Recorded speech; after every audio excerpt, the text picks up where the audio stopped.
السلام علیکم ناظرین، احسان جتانے کی مذموم صفت سے بچا کیجیے، اس لیے کہ احسان جتانے والا جنت میں داخل نہیں ہوگا۔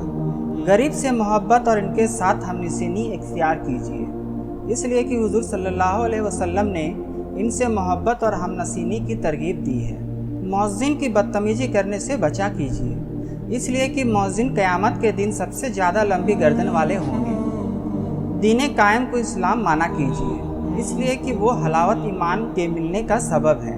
حضور نبی اکرم صلی اللہ علیہ وسلم کو سچا رسول مانا کیجیے، اس لیے کہ وہ بھی حلاوت ایمان کے حصول کا وسیلہ ہے۔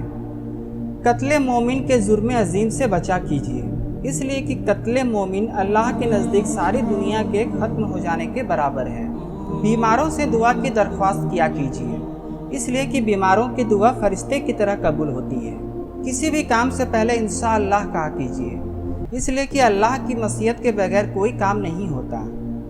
اچھی باتوں کا حکم اور بری باتوں سے روکا کیجیے، اس لیے کہ یہ امت مسلمہ کی امتیازی خصوصیت ہے۔ اللہ کے گھروں کو آباد کیا کیجیے، اس لیے کہ مسجد کو آباد کرنا اہل ایمان کی ذمہ داری ہے۔ اذان و اقامت کے درمیان دعا کا معمول بنایا کیجیے، اس لیے کہ اذان اور اقامت کے درمیان کی جانے والی دعا قبول ہوتی ہے۔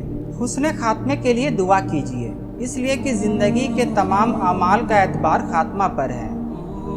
اپنے اعمال میں اخلاص پیدا کیجیے، اس لیے کہ اخلاص ہی قبولیت اعمال کا روح ہے۔ پوشیدہ طور پر صدقہ دینے کی کوشش کیجیے، اس لیے کہ پوشیدہ صدقہ کرنا اللہ کے غصے کو ٹھنڈا کرتا ہے۔ ہر اچھی باتوں کو 3 دفعہ کہنے کا اہتمام کیجیے، اس لیے کہ حضور صلی اللہ علیہ وسلم اس کا اہتمام فرماتے تھے تاکہ مخاطبین بات کو اچھی طرح سمجھ جائیں۔ کتمان علم کے جرم سے بچا کیجیے، اس لیے کہ بروز قیامت کتمان علم کرنے والے کے منہ میں آگ لگا دی جائے گی۔ گناہ ہوتے ہی فوری طور پر توبہ کر لیا کیجیے، اس لیے کہ بہترین شخص وہی ہے جو گناہ کے ساتھ ہی توبہ کر لے۔ اللہ کے قادر مطلق ہونے کا یقین کیجیے، اس لیے کہ اللہ ہر چیز پر قدرت رکھتا ہے۔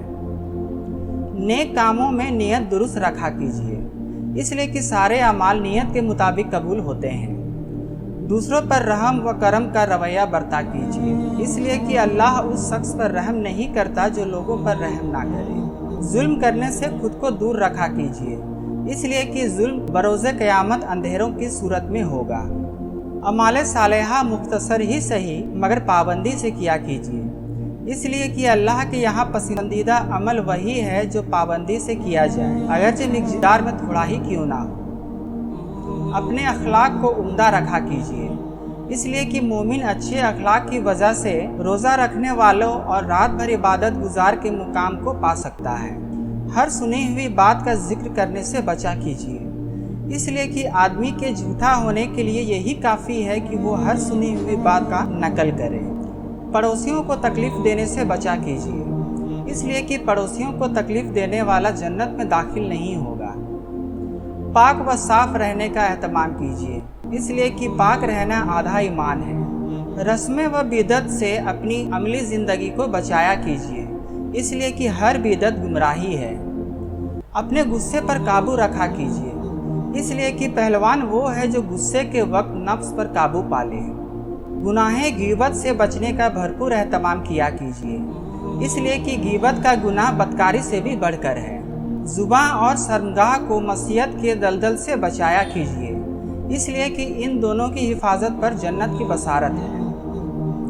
اللہ کے 99 ناموں کو یاد کرنے کا اہتمام کیا کیجیے، اس لیے کہ جو ان کو اچھی طرح یاد کر لیتا ہے وہ جنت میں داخل ہوگا۔